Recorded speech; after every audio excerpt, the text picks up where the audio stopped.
പൊന്നാനി അങ്ങാടിയിൽ കൈവണ്ടി വലിച്ച് ചുമടിറക്കുന്ന നിരവധി പേരുണ്ട്. അപ്പോൾ അതിൽ അപൂർവമായി ഇപ്പോൾ 2 പേരാണ് ഇപ്പോൾ നമ്മുടെ ഒപ്പം ഉള്ളത്. അതിലൊരാളാണ് നമ്മുടെ കോയാക്ക.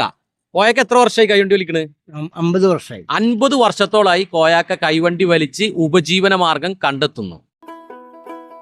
പൊന്നാനി അങ്ങാടിയിലെ ഇടുങ്ങിയ വഴികളിലൂടെ സഞ്ചരിക്കുമ്പോൾ നാം കാണുന്ന ഒരു മുഖമാണ് കോയാക്കയുടേത്. കാലം അദ്ദേഹത്തിന്റെ മുടിയിൽ വെള്ളപ്പൊടി പടർത്തിയെങ്കിലും കണ്ണുകളിൽ ഇന്നും ഒരു തിളക്കം നിലനിൽക്കുന്നു. അത് ജീവിതത്തോടുള്ള സ്നേഹവും തുടർച്ചയായ പരിശ്രമത്തിന്റെയും അടയാളമാണ്. 50 വർഷമായി പൊന്നാനി സ്വദേശി മോയിൻ്റകത്ത് കോയയുടെ കൈവണ്ടി ഇതേ വഴികളിലൂടെ കറങ്ങുന്നു. ഓരോ വഴിയും ഓരോ കടയും അദ്ദേഹത്തെ തിരിച്ചറിയുന്നു. ഇവിടെ രാവിലെ വരും, എന്തെങ്കിലും കിട്ടും, പണിക്കാർ വരും, ഞങ്ങൾ തരും, പിന്നെ ഓരോ കടക്കാർക്ക് കൊണ്ടുകൊടുക്കും. അങ്ങനത്തെ തൊഴിലാണ് നമുക്കുള്ളത്. ഇതുകൊണ്ടാണ് നമ്മളെ കുടുംബം പുലർത്തി പോണത്.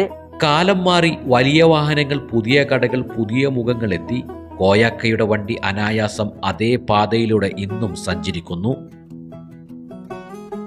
വണ്ടി വെറും ഒരു ഉപജീവന മാർഗമല്ല, അത് ജീവിതത്തിന്റെ പ്രതീകമാണ്. സാമ്പത്തിക പ്രതിസന്ധികളെ അതിജീവിക്കാനുള്ള ശക്തിയുടെ പ്രതീകം.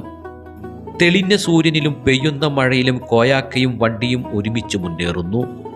വേദനയും തളർച്ചയും പ്രയാസങ്ങളും മറികടക്കാൻ ഉറച്ച മനസ്സോടെ മുന്നോട്ട്.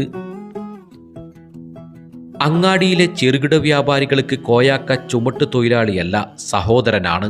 സ്നേഹവും കരുതലും ആത്മാർത്ഥതയും കൊണ്ട് സമ്പന്നമായ ഒരു ബന്ധം. കോയാക്കയുടെ കൈവണ്ടി മാത്രമല്ല, അതിലൂടെ പകർന്നു കൊടുക്കുന്ന ജീവിത പാഠവും പൊന്നാനിയുടെ ഹൃദയത്തിൽ നിന്നുയരുന്ന സത്യമാണ്. പവൻ ഗോൾഡ് തിരൂർ.